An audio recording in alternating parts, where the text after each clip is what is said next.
Hello everyone, I'm Meteorologist Charlie Ironmonger. Thank you so much for joining me today for your 1 p.m. news and weather update from the First Alert Desk. Now, we again brought you this story several times so far this morning, wanting to give you again the latest updates from the newsroom and again latest update from the site of the Craven County 4-vehicle crash is that the road has reopened.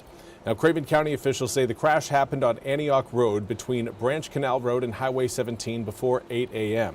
Now, no fatalities were reported, but officials do say that 2 people, including a truck driver, were taken to the hospital. Now, troopers say the accident happened after a car and truck stopped for a school bus. That's when another truck didn't stop, crashing into the other truck. That pushed the other truck into the stopped car, according to the Highway Patrol. Then another car didn't slow down and collided with the other vehicles. One driver in the crash says she was blinded by the sun's glare. Sydney Powers said, quote, "So I'm approaching and I happened to see some shadows on the side of the road here." Now, she said, quote, "So I slowed down even further, and the next thing I know, this truck is right in front of me. I veered a little bit to try to avoid it, and then we were in a collision," end quote. Now, an investigation into the crash is ongoing, and officials say that charges are currently pending.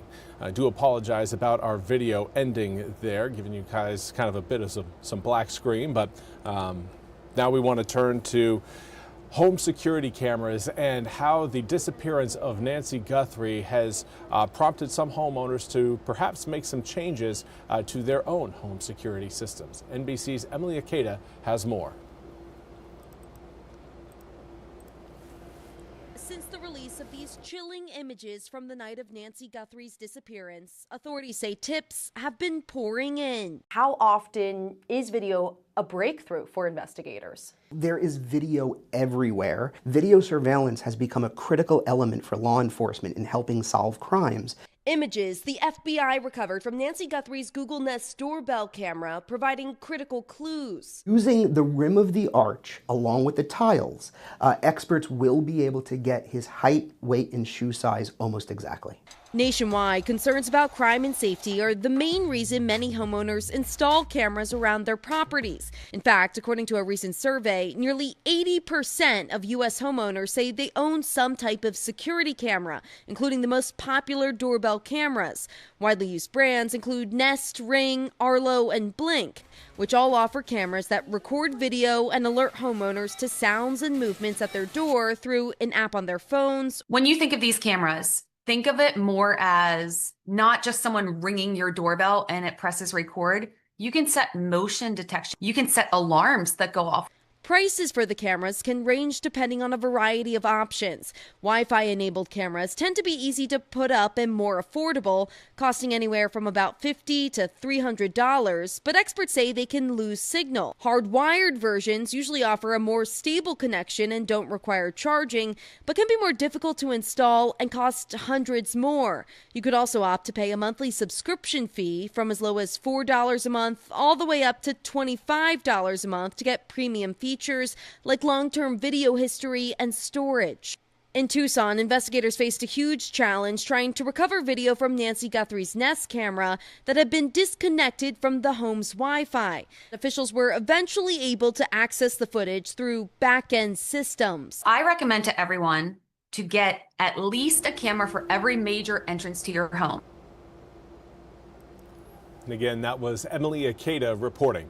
We now turn to your weather forecast. Looking a little bit of cloud cover right now, moving over parts of eastern North Carolina. Here's a look through our Morehead City cam. Still seeing plenty of blue over the intercoastal waterway right now, but in Greenville, things are looking a little bit more cloudy. Still seeing, again, a few peaks of blue out there, but right now, clouds, at least from this angle at Pitt Greenville Airport, taking up a little bit more of the sky than what we're seeing in Morehead City. Currently 50 degrees in Greenville with a northerly breeze at about 8 miles an hour. Feels like 50, so that breeze no longer creating too much of a wind chill. We'll continue to warm up as we head through the next few hours, but most of us right now either in the upper 40s or the low 50s. Those are for inland areas. Those of you watching along the coast, I understand you guys are quite a bit cooler right now. We've got 42 degrees in Manio along with Cape Hatteras, 40 degrees in Oriental, 45 in Beaufort. It is chilly as you get closer to the water, but tomorrow we're going to be even cooler. Tomorrow we've got our high set in the upper 40s, quite a bit cooler than our seasonal average of the upper 50s. And well, overnight tonight, we're going to be dipping down into the upper 20s, which again is about 10 degrees cooler than our seasonal average of the upper 30s. So for today, for tomorrow, below average temperatures. Sunny skies, but below average temperatures. That's what you need to know when you head out your door. If you haven't done so yet today, make sure you grab a jacket on your way out, whether you're staying out for a while or maybe just taking a brief walk. You are going to want to have that jacket handy. Now, early tomorrow morning, we will likely wake up in the upper 20s, 28 degrees at 7, turns to 34 by 9, 44 by noon. But our temps will be plateauing in the upper 40s in the afternoon. 47 degrees at 2, 48 at 3 and 4 p.m., back down to 47 by 5. So let's take a big picture look of exactly what's going on across the southeastern United States. That area of low pressure you're seeing back towards the west, that one's going to fade. The next one you're seeing entering your screen right now off on the left-hand side of your screen, kind of over the panhandle of Oklahoma, and then kind of southwestern Kansas, northern Texas. That's our next system that will start to push rain into the east by Saturday night. Saturday evening could see perhaps maybe a few showers out there around sunset for those of you watching closer to I-95, but most of us are going to be seeing that whole system move overhead as we head through Sunday. Sunday is the wet day over the next 8 days, and we are anticipating some of those Sunday raindrops to linger into Monday as well. President's Day may be a little bit damp to start. Now, sunshine in the afternoon will help air temperatures cruise right on back up into the low 60s, but the low 60s aren't really the impressive number coming up next week. It's the low 70s that we will see on Wednesday and Thursday that should really have you warm weather fans jumping for joy. Looking at, again, those low 70s being over 10 degrees above our seasonal average. And while we will cool down a little bit coming up next Friday, 68 degrees and sunny skies, still pretty nice in my book. Well, that's all we have time for today's 1 p.m. news and weather update from the First Alert Desk. I want to thank you all so much for joining me.